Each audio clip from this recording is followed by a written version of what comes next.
Hello there, my name is Martin Henley. This is the Effective Marketing Content Extravaganza. And if you're new here, you couldn't possibly know that I am on a mission to give you everything you need if you are going to be more successful in your business, providing, of course, what you need to be more successful in your business is to know more about and be implementing more enthusiastically, more efficiently, and more effectively sales and marketing in your business. Because, of course, that's what you need. You need more customers more profitably. And eventually, everything you need to do that will be right here on this channel. But let's not pretend that there's not already hundreds of hours of content here to get you on your way. So what happens here is I'm here on a Monday giving you everything I know about sales and marketing. That's the What the series.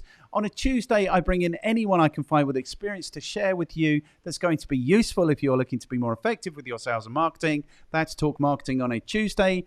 On a Wednesday, every other Wednesday, Melanie Farmer comes through and we look at the marketing news and speculate wildly about what it might mean for you in your marketing life. And on the other Wednesday, I review so you don't have to. On a Thursdays, very occasionally, I'm here thinking out loud. And on a Friday, we review the very best and the very worst of marketing content on the internet. So if that sounds like it might be interesting or useful, please tell me it does. We're only here to be interesting or useful. Now would be the very best time to like, share, subscribe, and comment and get involved, because that will give us the motivation to continue on this epic, epic journey. Now, you lucky sausages, it's that Wednesday in the month, where in the Wednesday in the fortnight, where Melanie Farmer comes through and we speculate wildly about the marketing news and what it might mean for you in your marketing life. It's Melanie Farmer, the concierge of Crazy Mike with concierge. I've made a right pig's ear of this. The concierge of co-creation at Crazy Might Work. Melanie Farmer. Good afternoon, Melanie Farmer. How are you doing? Welcome myself. I'm very happy to be here. And I'm doing great this afternoon. How are you, sir? I am also doing well. It's not quite the afternoon for you. It's nearly the afternoon. It's still early morning for me here where I am. Yes. And I think we're experiencing different climates, folks. So if Martin passes out from humidity, and then I might just have a little freeze. It's snowing in Australia in nearly summer, which is just surreal and weird. Yes. What's going on? It's weird. What's Have you got a boast? I've got a boast, yeah. So if we go back, you can see here, I've added to my plant, I've got some bamboo and I've got some, I think they call it mother-in-law's finger or something like that. And that is my boast. I've added to my background. My background is even more green than it was previously. My other boast is, I don't know if you know, but I'm trying to be healthier. So I'm like creating my own things. I've made my own toothpaste. It is absolutely disgusting, but there's no fluoride in it and there's no sugar in it. So maybe it will be healthier. Version 2 will have to taste better because this tastes absolutely minging. It's got too much clove in it and not enough peppermint is the issue. And also I've made my own sweet chili sauce, but it's much more sweet than chili, but it has no sugar in it. So I'm using like Jawa gula, Java sugar and honey and those things to make it good. So there's my two boasts: more plants and healthier toothpaste and sweet chili sauce. What about you, Melanie Farmer? Do you have a boast for us? Impressive. Well, I've been making my own mayonnaise out of grapeseed oil because I'm sick of the chemicals in mayonnaise. Okay, good. So and it's really easy to make mayonnaise. That's on my list of things to make. Well, there's no egg in it. It's made out of garlic, so it's tum. It's Persian garlic dip, really, is what it is. So There's a lot of garlic and grapeseed oil, so it's not whatever canola, which can be not amazing. But the other thing is I don't have real plants, but I did actually hang, it only took 2 years, my picture on the wall. And for those who appreciate it, I have my dog's bed behind me. Yes, you do. Yeah. What colour is that? Is that a pink dog's bed? Well, you know what? There's two. This dog has two dog beds. She's like, living the dream. One by the window and one in the shade. So she's just got options. I mean, God forbid she only had one. Yes. Well, that's the answer to anxiety is options. Somebody said that to me once. Okay, so now I don't want to undermine your achievement with the picture on the wall. It doesn't look straight. Is it that the wall Yeah, is at that. an angle to the camera, or is it? It's Yeah, that that. it. Oh, hang on. Yeah, I There better you go. not It move looks that. looks more straight now. Yeah. Okay. I'm Good. not, yeah, I'm sort of like a little bit like off centre to it. Okay. Good. All right. Good. Well, well done you, and well done your dog for having two dog's beds. That's really good Yeah, news. Okay, I'm really but doing. we're not here to talk about dog's beds or pictures on the wall or my plants or my toothpaste or my sweet chili sauce, which is more sweet than chili. We're here to talk about the marketing news.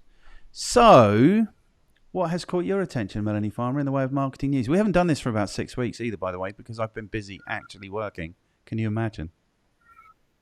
Yes, yes, and so a lot has happened, and I'm sure we're going to miss A the lot, stuff. yes. But what recently happened, which has got my attention, is of course yet again there's tension in the Middle East, which is probably shouldn't surprise us. It's been ongoing for thousands of years. But what is interesting to me is the the social media platforms getting swamped with what they're saying is fake news. This is the Israel Hamas war.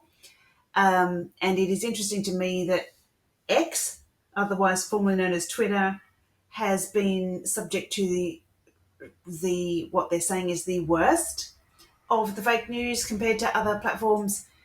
The second thing is the rise of alternative social media platforms that are competing with Twitter. So they are popping up everywhere, and it's just interesting to see what's going on with that. Um, and the third thing is the the link to that unrest, global unrest, is what's going on with crypto news and Bitcoin and so forth. And just watching the impact on that really with when markets get spooked and what they're doing and how they're reacting. So Okay, there's three good. stories that I spotted. Excellent. Interesting. Okay, so I've also got three stories. Well, they're not really, it's more commentary and it's more things I want to talk about than news. So we'll probably Cool. prioritize your news over mine. So one of mine is about Google's randomized generalized second price ad auctions, which sounds technical. It is technical, but it alludes to something. I mean, Google are in the courts again. They're getting in trouble with the Department of Justice in the United States, and this is alluded to this. So this is something that I've felt for a long time, but never seen confirmed before, which is the auctions on Google Ads are a little bit rigged.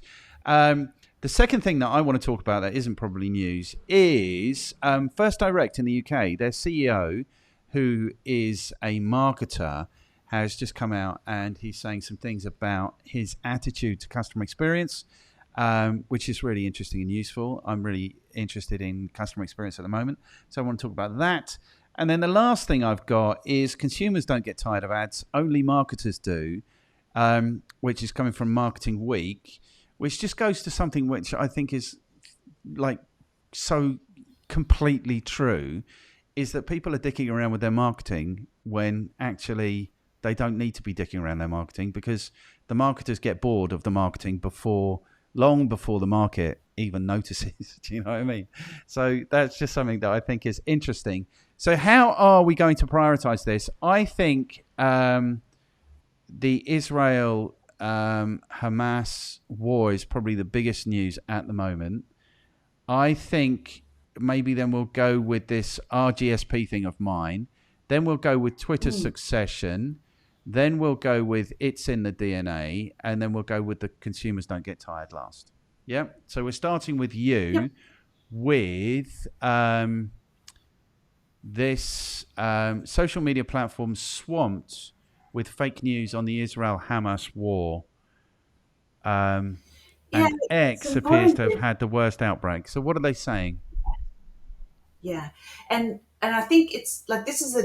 I'm looking at quite different sources than I normally do, um, this time, which is just I think is really I mean, for me, important to do this. So Al Jazeera, of course, many of you would know, um, and they are reporting that a lot of the content that has been posted about the war has been proven to have come from previous wars or previous events, not actually from this conflict, this moment of conflict. And so there is evidence, for example, and they give three specific instances where there's a rocket shooting something out of the sky, a rocket shooting an aeroplane out of the sky, and there's this post claiming that this is a Hamas shooting down an Israeli fighter, but in fact it's the opposite, and it's from also many years ago. So there's three cases of that. There's another claim that there are some Israeli soldiers who have executed or beaten up or something some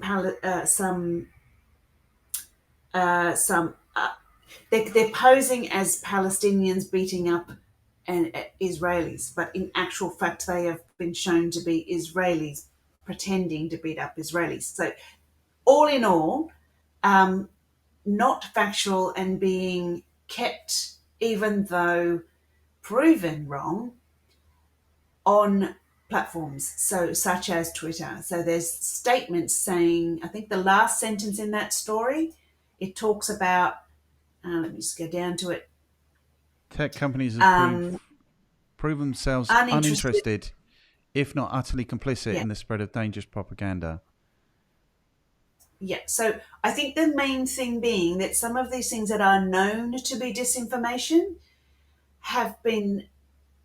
that's been admitted by the platform, but they're saying we are reviewing. So it's a bit like platforms are saying, we are aware, we know this is fake, but then they're leaving it on there. So that's quite interesting, I think, because there is a claim in here that the reason why Twitter's been hit worse than most is that the people who would have removed fake news are no longer working there because of the cuts.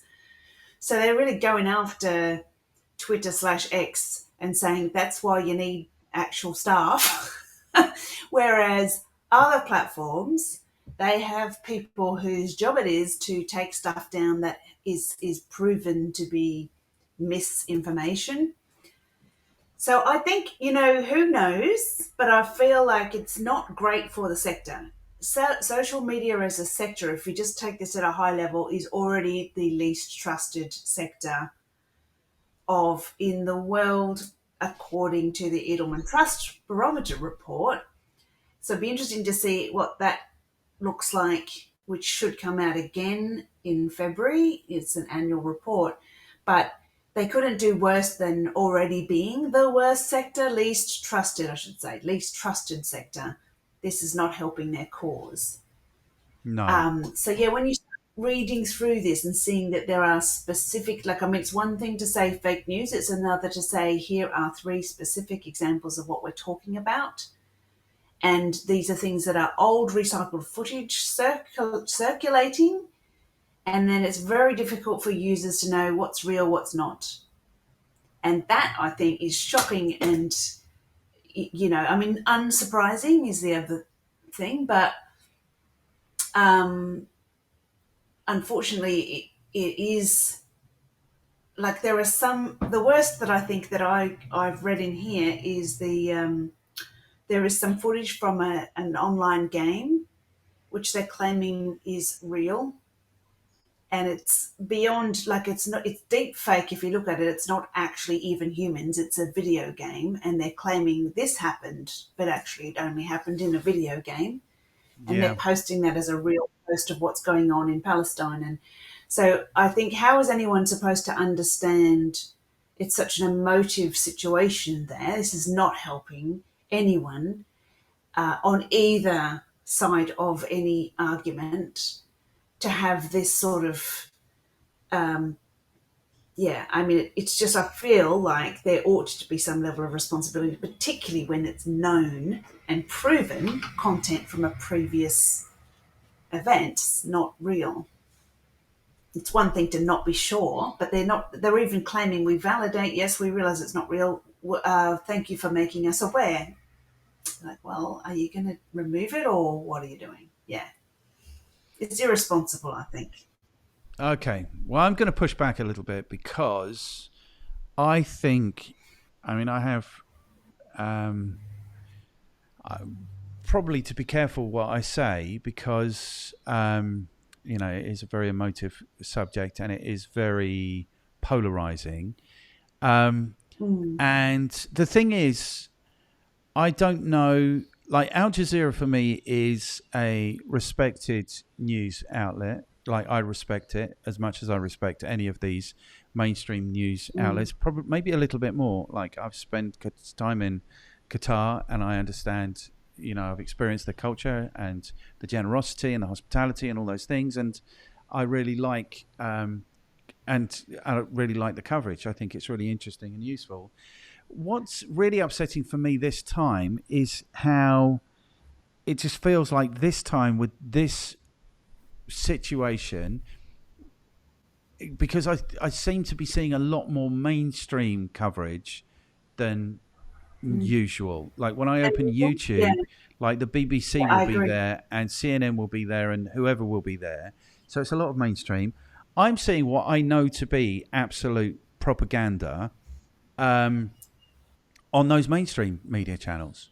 It absolutely is. And there was an Australian that went big with this awful story about the mutilation of children. But the thing is, we know, and now that's been proven just to be propaganda, because they do this every time. Like it was the story about the Iraqi soldiers um, abusing babies that caused or supported America's entrance into that war. The whole thing is just disgusting. The thing that really is upsetting me now is it feels like war is entertainment. It feels like the media. Do you know what I mean? It just feels like it's part of their programming. This war, um, and I just think it's disgusting that these things are going on in the world and actual atrocities are being committed, and then we're being lied to about it, and then and on and on and on. And the thing is now, like we're living in a post-truth. There is no, Yeah. like there's never been, since Plato, there's not been reality. Do you know what I mean? Since the cave allegory, we know there's only perception. But now it's like, so the way the news works now, it seems to me, is in the old days, like in the 70s or 80s, they would come on, they would say, this is the news, this is the most important things that are happening in the world. Now it feels to me like, especially with mainstream news, but maybe not. It feels like they come and they say, this is what we've decided to tell you about. So we've decided this is the most important thing happening in the world. And this is what you should think about it. And this is what you should think about people who don't think this about it. Do you know what I mean? So it's like a weird kind of education process where they're teaching people what they should think all the time. So I don't know. I don't know. It's I marketing do because think it's that. media. Do you know what I mean? But it's like it's marketing because the propaganda. They're marketing propaganda. I think it's disgusting what's Well, going I on. guess, yeah, for me, the marketing side of this is the social media trust envelope, Yeah, which has but been what I'm emptied. saying is that the mainstream media are doing no better. No better. No better. Better. So the thing for me I, is, like for you, yeah. it might be social media. For me, it's the media because I've seen, like, and Yeah. I know because I pay attention to what's going on in the world that isn't the truth of what's going on. Do you know what I mean? And this is being reported by the mainstream media. So the thing is, we've got to the point. The marketing thing is, we need the media, to market ourselves. But the thing is that for me is that the whole media thing is going down the toilet. It's like there's nothing that's useful or trustworthy in the news, whether it's social media or mainstream media. They're all bought in. They all have their biases, and Like, at what point do I just stop engaging with the media altogether? I know people who have. Like, I know people who sat me down and said, Martin, it would be better for your mental health if you didn't watch the news. And you have to Yeah. say that's probably true. Yeah, I would say I don't believe that this is a new thing. I No. think that we're just more aware of it. Like I feel like that in the 80s there was plenty of, let's call it, news about HIV/AIDS. There was plenty of news about what's happening between Russia and America. How much of that was telling us how we should think and what we should think is news? I don't think it would have been any different then as to the Vietnam War, as to World War One. I feel like this is not new at all. This idea of like we're going to tell you what we think is news, and we're going to sort of add a flavour called vanilla, which is the way that we think and feel in, Yep. and if you don't think and feel this, then you're not one of us. So I feel like that's all probably, get you become more aware of that, but I don't think it's new. But I would say I do think it's interesting, this idea that there's a known misleading post that's got 10 million views on X that is still there. That's a lot of views, and I wonder, I don't know, but what is the tension if you're, let's say, working at Twitter, responsible for that integrity or whatever, but then you want this platform to have 10 million views. What is the ethical or moral dilemma there? Where is your compass where it comes to accuracy? Because you're not actually the BBC News. You're not being held to account in the same way. You're a social media platform. But the BBC isn't So, being held to account either, is the thing. The BBC, in and particular, why is should, yeah. always peddling a specific narrative.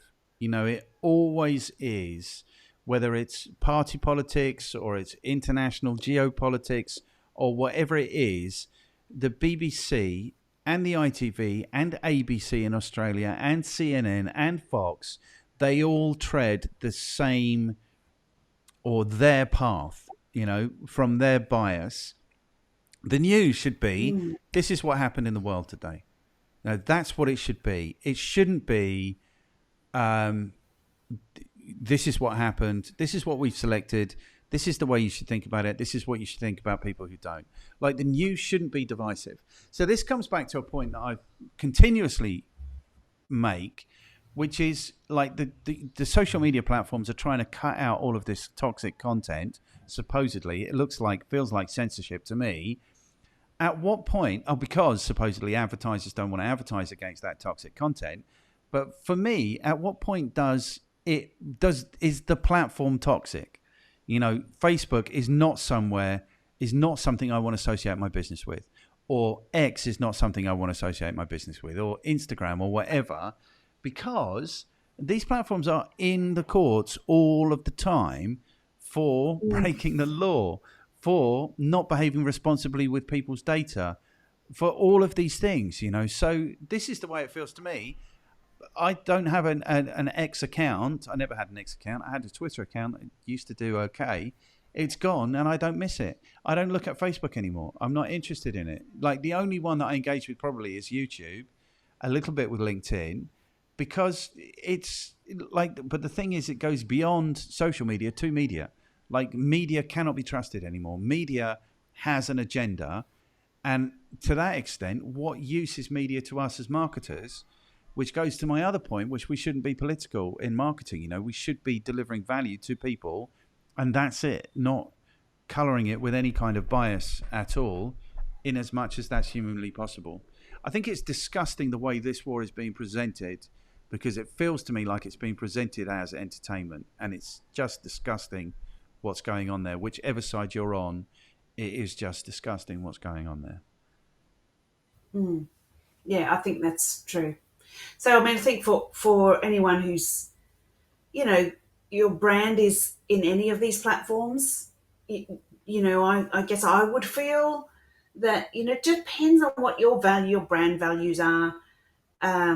as to whether that's going to tar you with that brush, if it's important or not important to you. But it's just, I guess worth just understanding that this is going on, knowing that these things are happening, and just But being is it aware of worth it those things. anymore?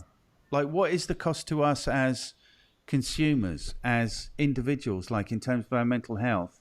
Because now, like, the news has gone immediately Hamas, Israel, now Iran, Russia, nuclear war. Do you know what I mean? It's like this is, and there's no reason to assume any of that. Do you know what I mean? It's like, it's, what is it? It's a leap of imagination, if nothing else. Do you know what I mean? So you have to assume that Iran are funding Hamas, and you have to assume that Russia are in support of Iran, and then now there's going. Do you know what I mean? It's like it's not useful. And the thing is, to me, is like it seems to me like the key judge of the newsworthiness of something is how divisive it is. Because if it's not divisive, it's not news. Do you know what I mean? It's if like you're not That's a exactly good here reason or to exactly there. What's that?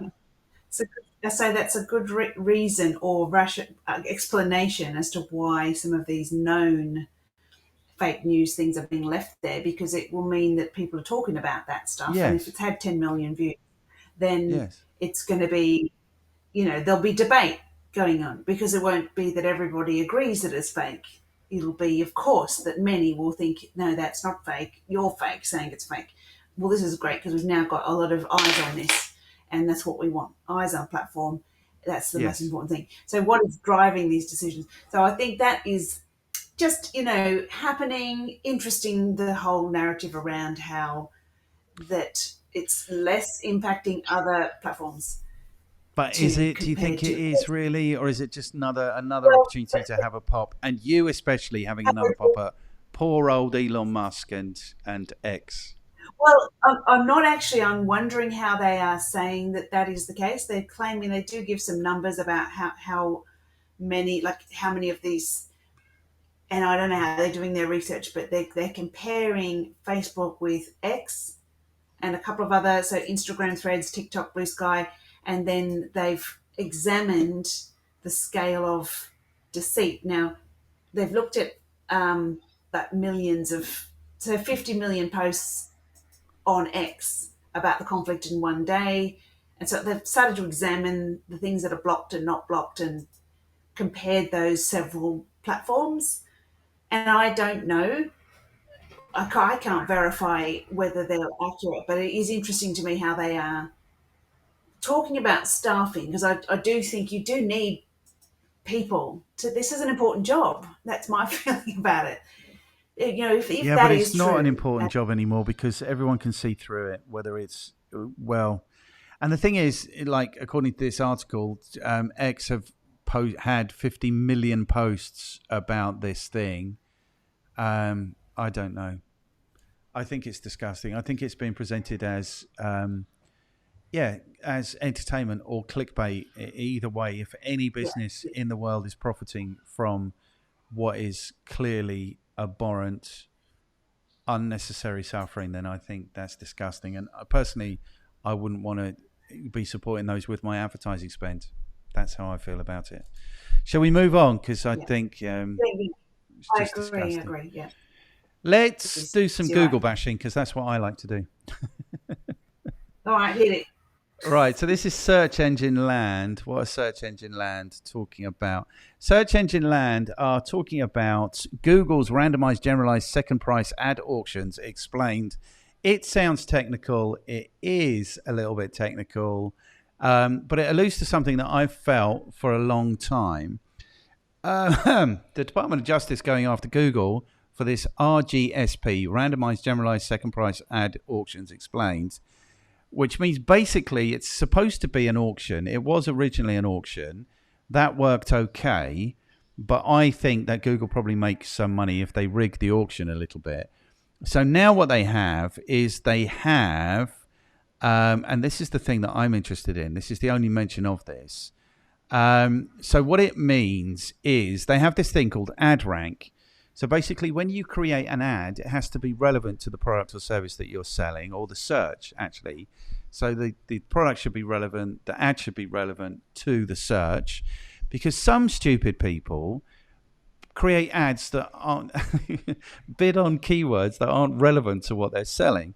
Now, clearly, this is a challenge for a search engine because they want to be providing relevant results, or else people will go elsewhere with their searches. Yeah. But what's interesting about this is it should be the highest bidder. So there's levels of stupidity to this. Like, some people are so stupid as to bid on terms that aren't relevant. Google are so stupid as to run those ads. And so what you have to do is you have to get an ad rank score. So this is really about relevance. So the idea is basically that the more relevant your ad is, the higher your ad rank, the less you have to bid to win the thing, which is good. Okay, good. They have to be relevant. But what it means is that Google are influencing the results more than you are as the advertiser, which clearly there's scope there for corruption, which is why the Department of Justice don't like it. And so I've always known this, and so it's interesting. The way like when I spoke to you about putting your ads together, you should get an ad score of 10 because it's only the most relevant thing, So that would be interesting. But this is the first time I've ever seen this mentioned. A campaign's long-term value is instead given more weight. Now, I don't know exactly what that means, but it sounds like the more you're willing to spend in total, the more clicks you are willing to buy or actually buy, the higher your rank will be.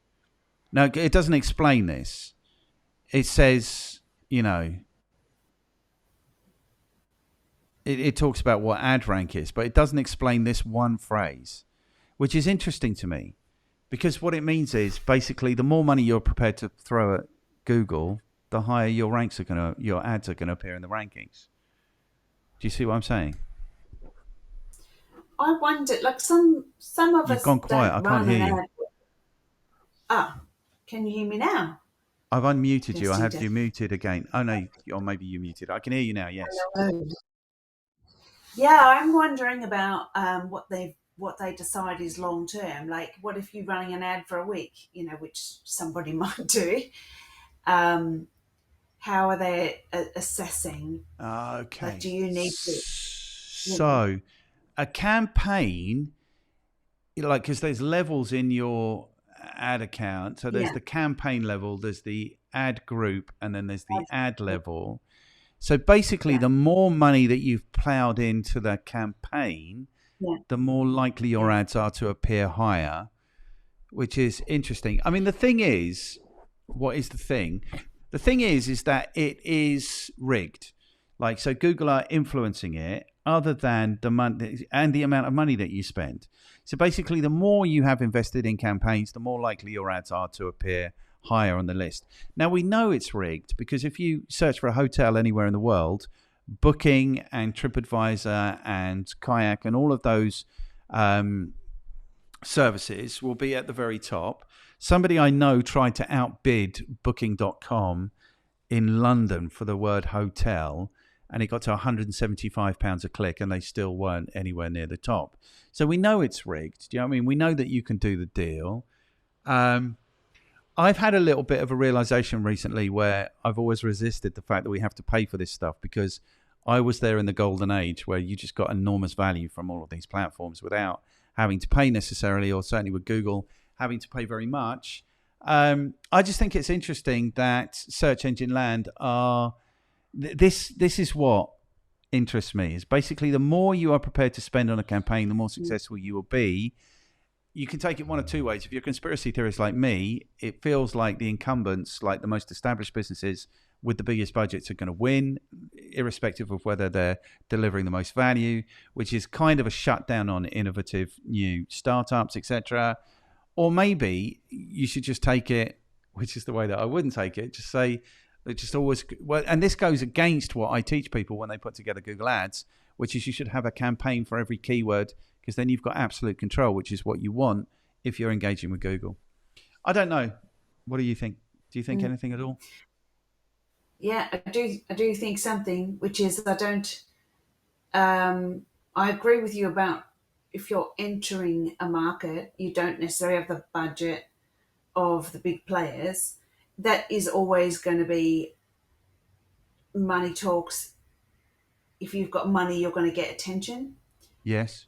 That's the bottom line. So that's going to happen anyway. But I think it's more overt, at least. But I would say for most of us, if we're going on and setting up a Google ad, particularly in the early days or the first few times, it is actually just milking dry smaller companies who don't have the detail and don't understand that if because Google presents you with like this is the money you will need to get number one, but then you don't understand that that doesn't mean you get number one, and then you don't understand why you didn't get number one. So there's a lot of experiment with people's money that is deeply unfair because they don't have, let's say, the staff experience resources to really get the value out of something like this, and they actually could be affected and in the end not make it, and Yes. that could mean that some of our best innovative companies are failing because they've unfortunately for no good reason. It's just they don't have the resources to learn the hard way, and Google's not helping them truly. It doesn't feel, Yeah. it's very unfair. Yeah. Yeah. So the thing is, it should be like your ad's relevant or it's not. Do you know what I mean? And it's not difficult to see because the ad will go through to a landing page, which is how they rank it. So the issue here, probably for the Department of Justice, I mean, I don't know what their issue is, but Google will take Mm. your money. Like if you are stupid enough to be bidding on a Yeah. phrase that isn't, Google will take your money. So that's a disservice to the advertiser. That's a disservice to the searcher. There should be like your ad is relevant or it's not relevant. Like you should get a message that says this ad isn't relevant or to this keyword.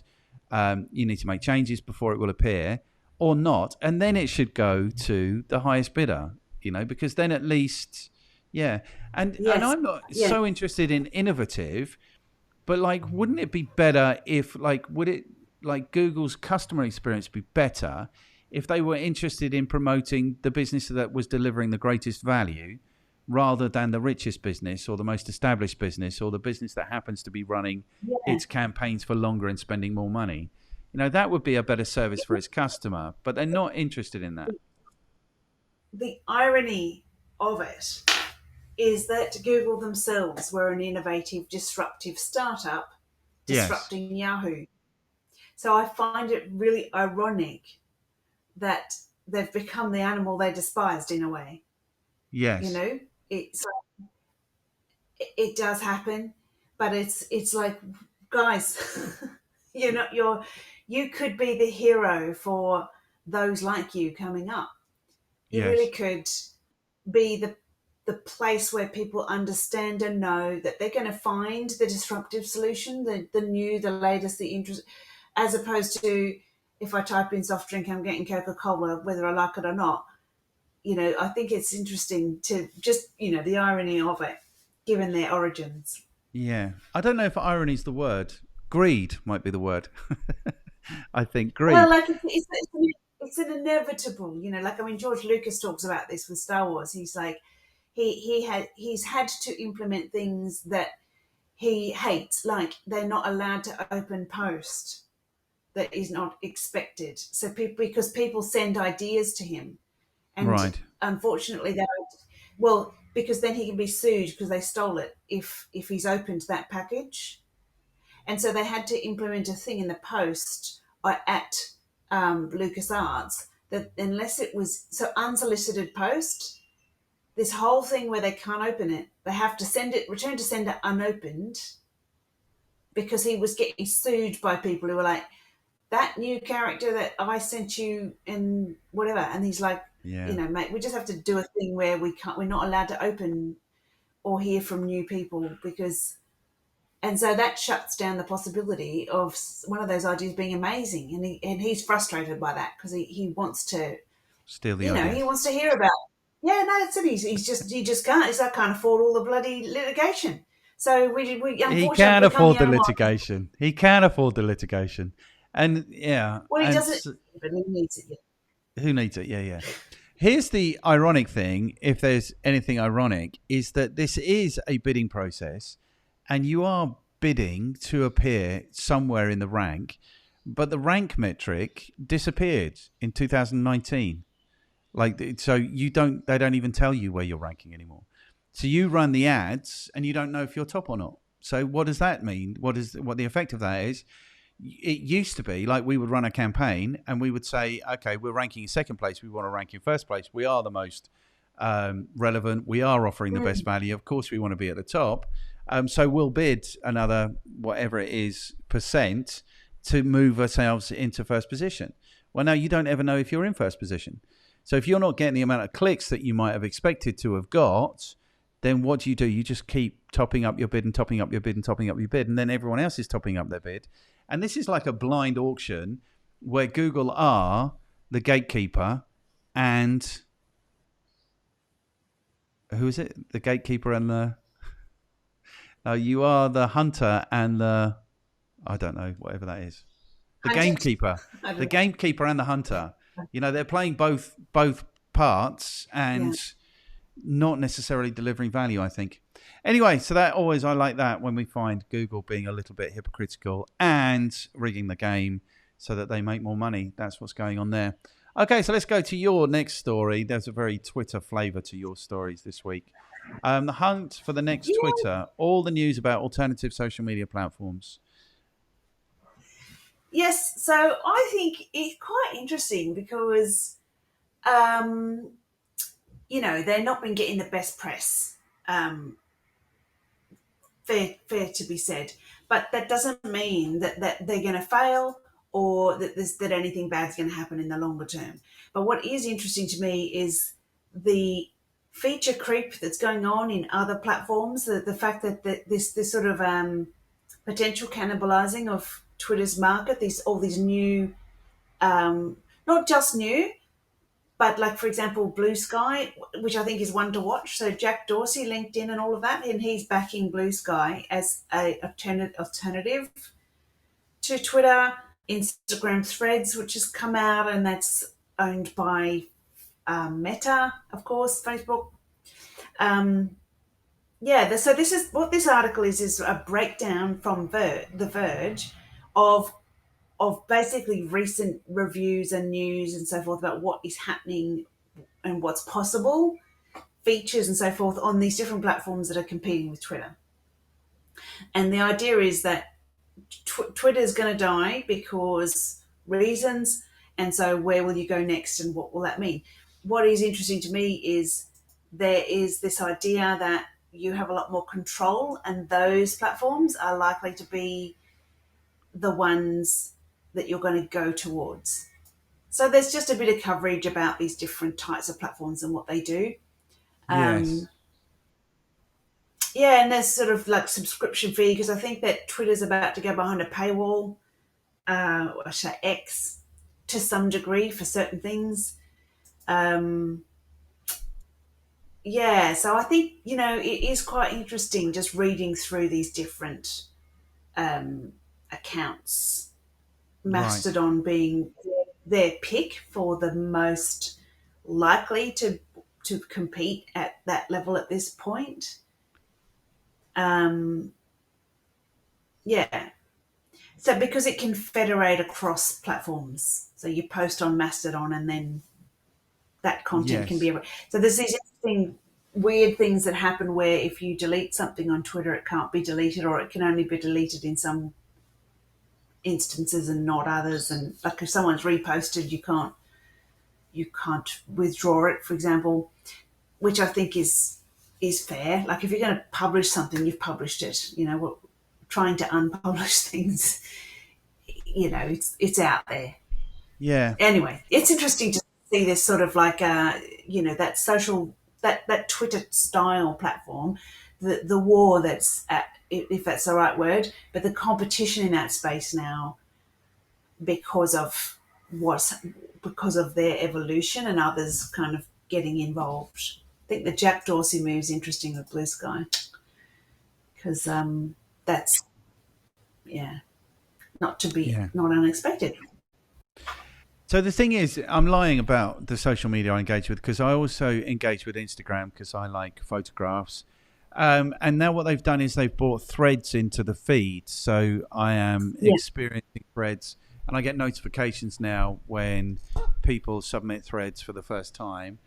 So I've clicked on some of them, but what it appears to me to be is exactly the same diatribe that you get on Twitter, where someone goes, oh, I think this, and if you don't think this, you're an idiot. And then someone says, well, you're an idiot for thinking that. And then it just goes backwards and forwards. And it just seems like that kind of platform. Like from a marketing perspective, we know that the newer, the younger platforms deliver the best value for marketers. And then it's kind of like a whole balance about whether your audience are there, whether the content that's there is actually appropriate or not, etc., etc., etc.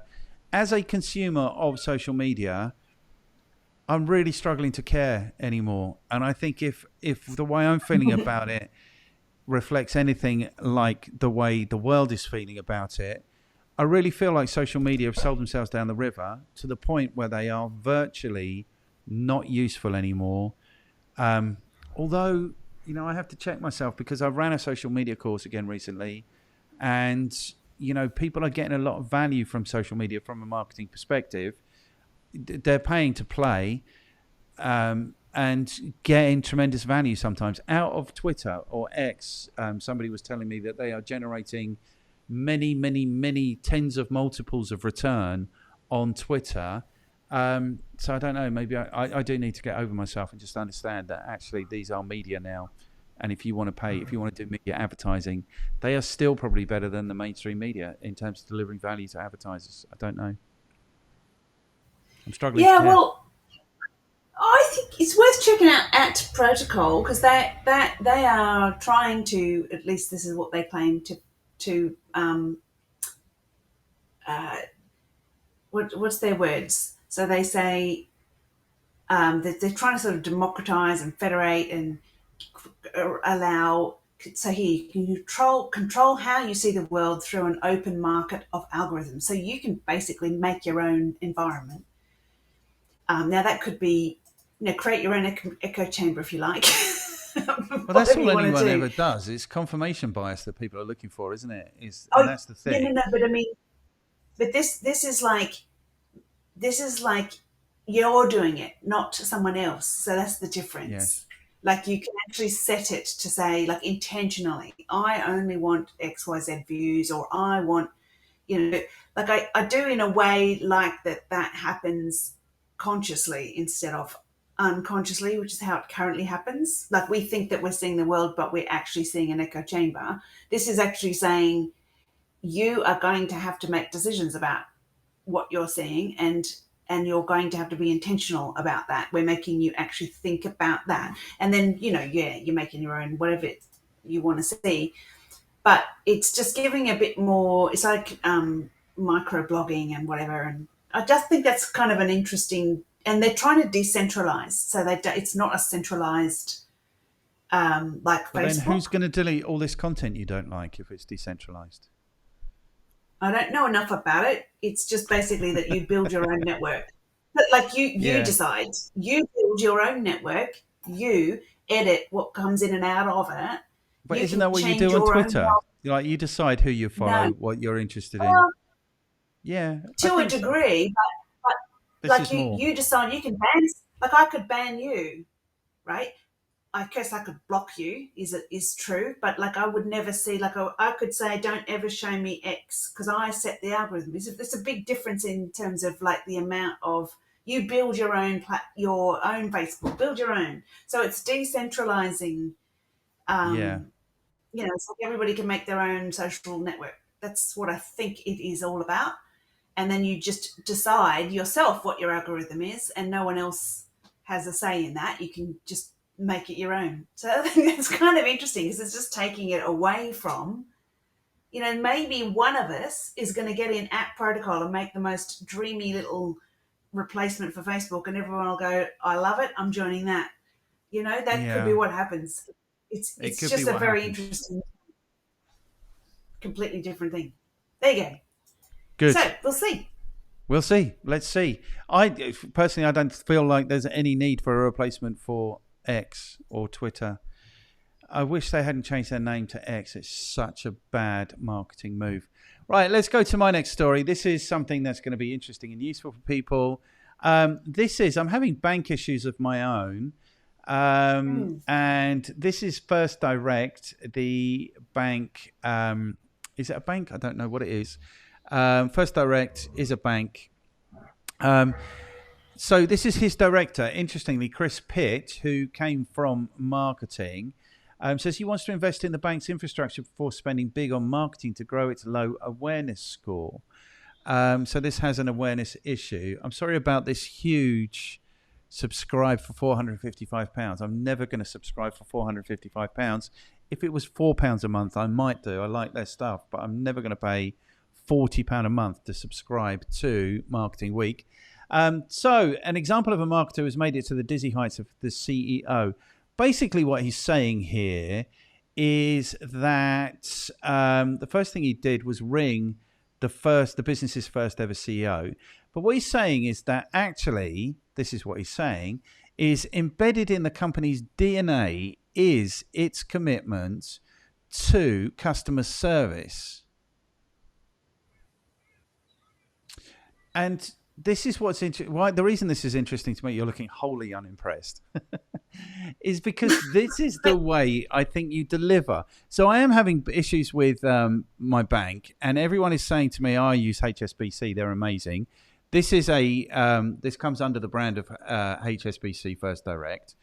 This is what I think. If you want to, which you do, want to deliver a good, well, I say you do, but most businesses aren't investing in delivering a good service to their customers or a good customer experience. It needs to be embedded in your DNA. If you are going to deliver a customer experience, the issue is not the process. The issue is not the technology.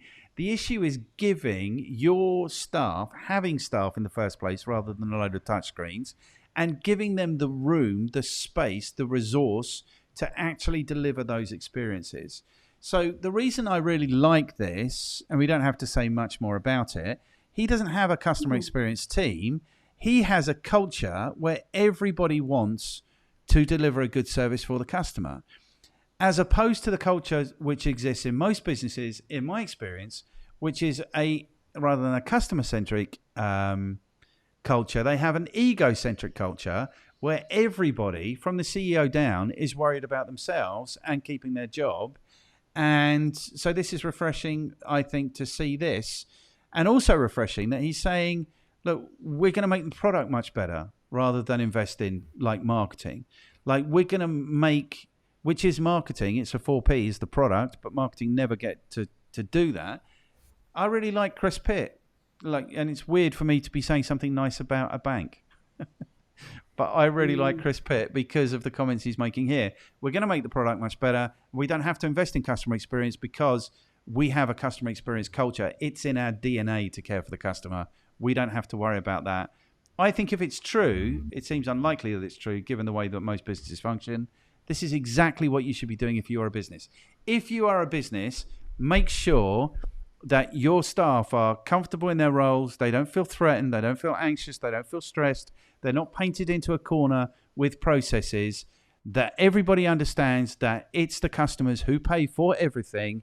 And if you give them a good experience, your business will perform much better. If you are a young business, this is what you need to understand. You need to take a leaf out of Chris Pitt's book and just make the product great and make everybody in your business understand that the customer is actually the king because they are paying for everything. That's what I wanted to say about this. What do you think, Melanie Farmer? I completely agree. I love that it's a shared, distributed responsibility that is not sitting in some team somewhere, and if something goes wrong, it's that team who should be sorting that out and making sure these bad things don't happen. Yep. I think there are companies like Marriott and Virgin who have worked this out and understand that it isn't something that sits somewhere in a team. Yes. I mean, I like the idea of a team, having giving attention to this, but I feel like if that's true, then it can take away the accountability from anyone else having to think Yes. about it. So I think it is a much better way of framing it. And then it becomes everyone needs to be thinking about this, not just some team over there. And the same is true of innovation, frankly. And the same is true of selling. Like, we're all in sales, we're all in innovation. Like, it's your job to make things more efficient. I think Delta Airlines there's been many case studies with them. They've been up and down, literally and figuratively, but they have this thing about, like, if you experience, like, there's a plane that's dirty or whatever, and this is the staff, that you take ownership of that and you get it fixed and you Yes. report it. You don't just leave it for the next crew to have to mop up.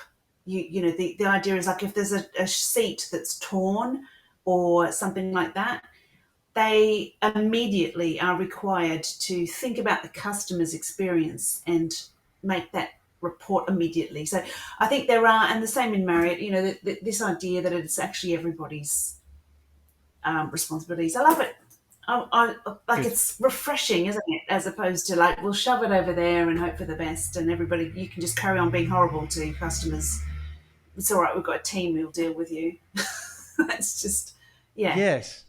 Well, So that's here's, because I'm delivering customer experience course now and I'm really enjoying it and I've really got something to say about it, which is really good. Here's what I've got to say about it is that there's a war going on in these businesses between the bean counters and the customer experience people. And the customer experience people don't even know this war's going on. So basically, if you want to be more profitable, there's two ways you can go. You can either reduce your costs and reduce your customer experience. I talk about putting the fat guys together on the plane, like how close can we get these two fat guys on the plane? Or you can invest in your customer experience. All the data suggests that when you invest in customer experience, you become a much more successful business. Like, I get on planes a lot. The planes are always, always, always full. And very often I am touching completely my arms on people. Like, that no one, if you put the price up 20% and give people 10% more space, the flights will still be full. Nobody is going to not go somewhere because it's 20% more. So what's the point of that? The point of that is, Well, change your choice. You're going to fly with the airline that allows you to have your own space. the point You of it will is, pay that. yes, yeah, you are. Of course you are, because people will pay more for more leg room on the thing. People pay like 3 times more to lie down flat. Do you know what I mean? So clearly there's a market for it. The thing is, you might gain 1 or 2% by getting the two fat guys sitting right on top of each other on the plane, but the data suggests that you gain tens of percent of increases in profitability by investing in your customer experience. So do you want a 1% increase and make it a horrible experience for everyone, or do you want to make it a great experience for everyone and gain like tens of percents? So, and the thing is, he's reclaiming the product thing, which should be a marketing thing, which is the customer experience thing. And he's saying that we don't need to do this. So if even your bean counters understand that actually it's the customer experience that's the Yeah. most valuable thing, then everyone's pulling in the same Yeah. direction. There's no resistance. You just become a massively successful business. That's what I wanted to say about that. I approve wholeheartedly of this banker. Those are words that I never expected to come out of my mouth ever. Good. Shall we go to your third story, which is about crypto news? Look, I mean, Unrest. yeah, it's just building on from the Israel Hamas sort of tensions and the uncertainty of markets and Bitcoin. I think it's interesting only in as far as that it's looking at, what happens, how people are making decisions, things are going up and down when you have unrest. So it's no surprise that people are off buying gold, and the community, and there's a ripple effect of those things. So it was more of a confirmation that that's happening. Nothing hugely groundbreaking or different, but I did think No. that it is just something to be mindful of. It is interesting that apparently people buy more makeup during unrest. So, that's good news for anyone selling lipstick. Here's the And thing. there's two reasons. One reason is that it's cheap, but we throw away most of it. And the second reason is it makes us feel better about ourselves. So we'll buy more of that, more cosmetics during unrest. It's sort of interesting, right? There you It's go. sort of interesting, but isn't it more obvious than that? Is like insecurity sells. So when people are feeling Yes. anxious and insecure and all of these things, they go and buy shit they don't need. And for Yeah. me, the cosmetics, I'm not of the right gender to be able to talk about this. But for me, the whole cosmetics industry is so disgusting because before you can sell a cosmetic to somebody, you have to convince them that they're less attractive than they could be. And that for me is disgusting. I would never work with a cosmetics company. Um, yeah, and I think isn't this just regurgitated news? Don't we get this every time? Like weren't they saying this at the beginning of the Ukraine thing? Weren't they saying this with the China thing previously? It's like weren't they saying this with COVID? It's like whatever happens, it's like it's going. Of course, all of this attention on all of these hugely negative events is designed to unsettle the markets because unsettled markets spend more money. You know, that's what goes on. There was something in this story about Coinbase which grabbed my attention, which is about that they're operating illegally, an unregistered exchange. So Yeah. they're in some kind of a dispute. So I think it is interesting. So basically, in the North American Securities and Administrators Association, NASA, are just trying to take them down and hold their digital assets and so forth. So there's some appetite to shut down cryptocurrencies in some quarters. So a bit like what happened to Uber in the taxi world across the world, like this is not legal, got to shut it down. So I mean, it is an interesting sort of moment for crypto. Like if there's a way for that to get shut down, and then the power goes back to these certified exchanges. Well, this I is just what's think coming that on. Is yeah, we're it's gonna see CBDCs they call them, don't they? Central bank digital currencies. So there's going to be a digital dollar. There's going to be a digital Australian dollar, maybe a digital pound, or maybe there's just going to be like one universal global digital currency, whatever. Yeah, but it's all designed to keep us anxious, I think, and spending our money. Or like, so what's going to happen now? People are going to read this article and they're going to think, oh, okay, I need to move my money today, and then the exchange is going to make some money, and blah blah blah. I hate it. yeah, I hate it. yeah. There you go. That's crypto. Shall we go to my last story, which is Go something that on. I think needs to be said? Consumers don't get tired of ads, only marketers do. Data shows there's no such thing as advertising wear out.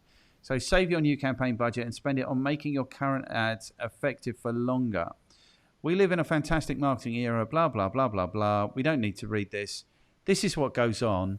People are doing marketing for market. People are changing their marketing for the sake of changing their marketing. It happens all the time. They change their logos, they change their brands, they change their copy. Like there's data Oh my already God. that suggests that they change their websites, they change their logos. Like everyone's changing everything, and not to make the marketing more effective or more efficient or more get a better return. To justify, I think, their existence, like the marketing team's existence. Well, we had a rebrand. Well, why did you have a rebrand? And this is just what goes on so much in marketing. It's like the data suggests, like your emails, like landing the same message on people, like the consistency of landing the message is what works. Like it goes up and up and up, and then people just want to be writing new emails all the time. Or what do I really want to say? Is the consistency of the message is what works, you know. So when you're changing the message all the time, that categorically doesn't work, and marketers might be the worst at this, um, Yeah. and they're Well, just yeah. changing Also, things for the sake of changing them to directors. justify their position. That's what I think. Yeah, CEOs as well. Like small companies, famously, so many. I've worked with so many entrepreneurs who. I worked with one company who changed the company name 5 times in 1 year. The company name. So their view as to why customers were not buying was that the company name was the problem. So they invested a lot of money in changing the company name, changing the logo, etc. with it. What they were selling was a product that was not unique in all the world.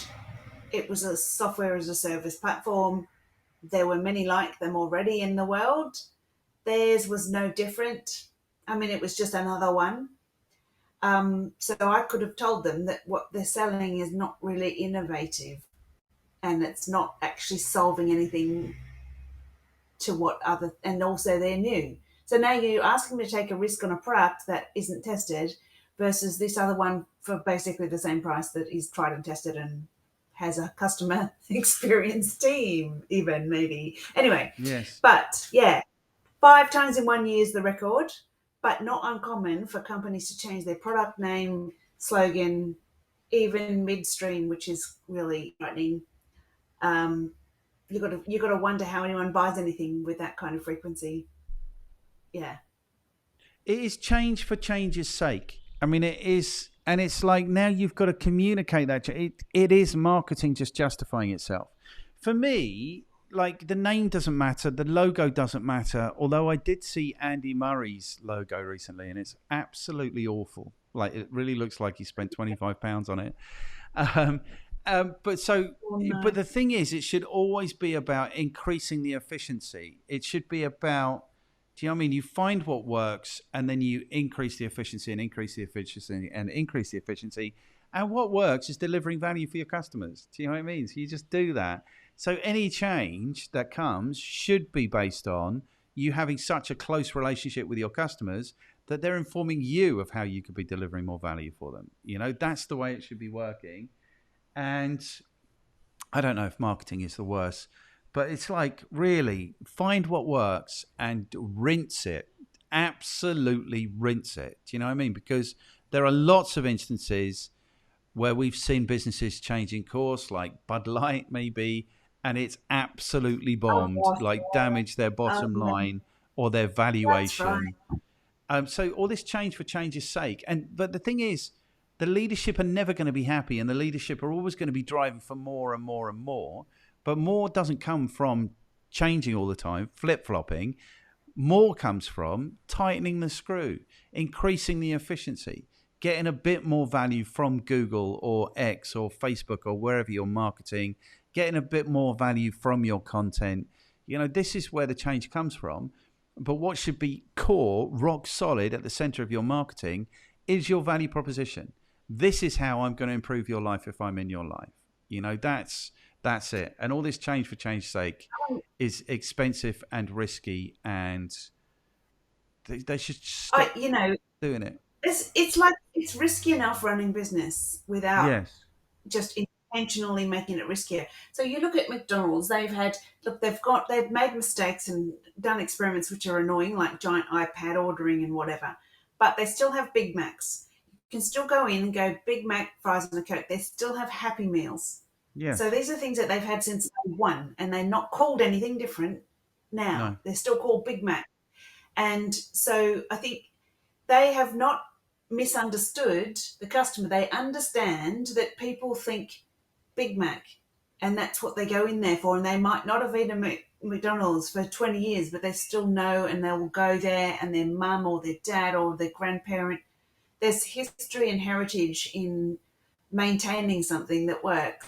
And Yes. really for McDonald's, they're like a poster child of consistency, because the whole point is if you have a Big Mac anywhere in the world, it will essentially taste, look, feel the same, essentially. And to More be than able that. to achieve that level of consistency, yeah. Yeah, more than that. Like the restaurant will look the same, the standards of cleanliness will look the same, the prices will be the same, The the greasing will uniforms be the will be the same. same. Like McDonald's are the masters. Oh my God, why are you making me say That's nice things about people I don't like?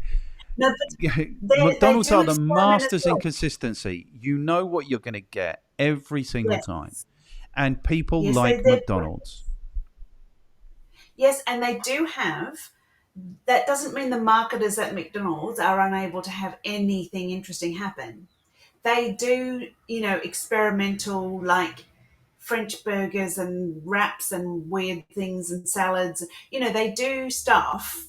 Every summer there's something they're doing, but no matter what, there's a Big Mac. So there Yes. is an understanding that if you're trying some new thing like satay McChicken satay, it's next to the Big Mac on the menu, you Yes. know. So you feel like you're trying new things, but really you're going for consistent Big Mac land.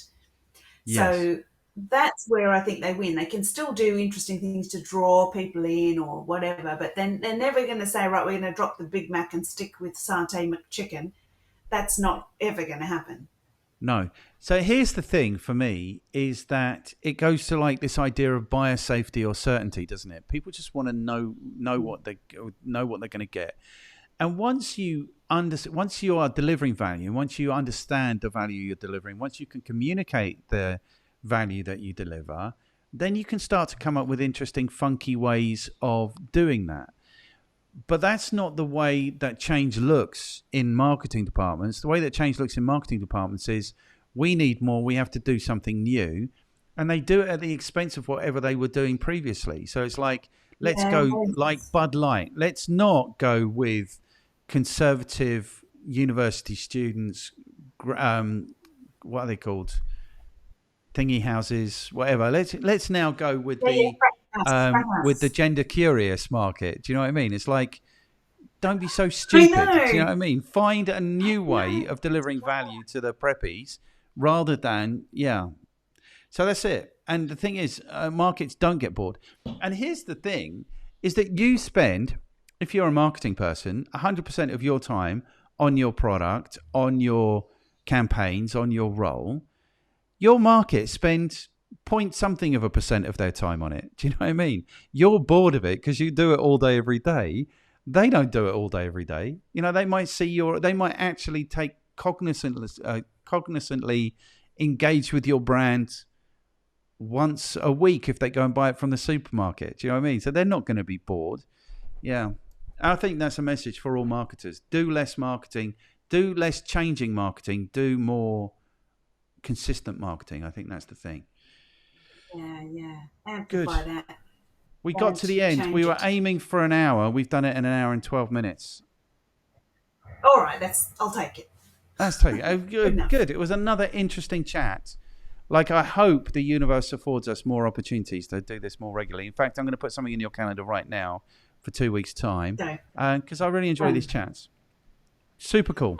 Yeah. Okay, is there anything else you'd like to say? Oh, no, thank you very much. What a pleasure.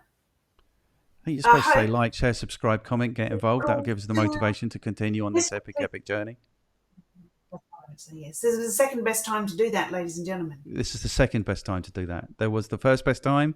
This is the second best time. And if you've made it an hour and 13 minutes into this conversation, you must have found something interesting or useful in it. You should be getting notified when these things happen.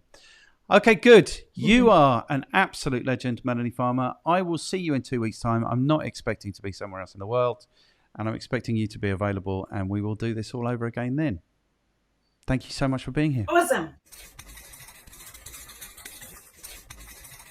Thank you for taking the time to check out this episode of Marketing Review. If you found this interesting and useful, then YouTube thinks you're going to enjoy this, and this is the latest thing that we've produced.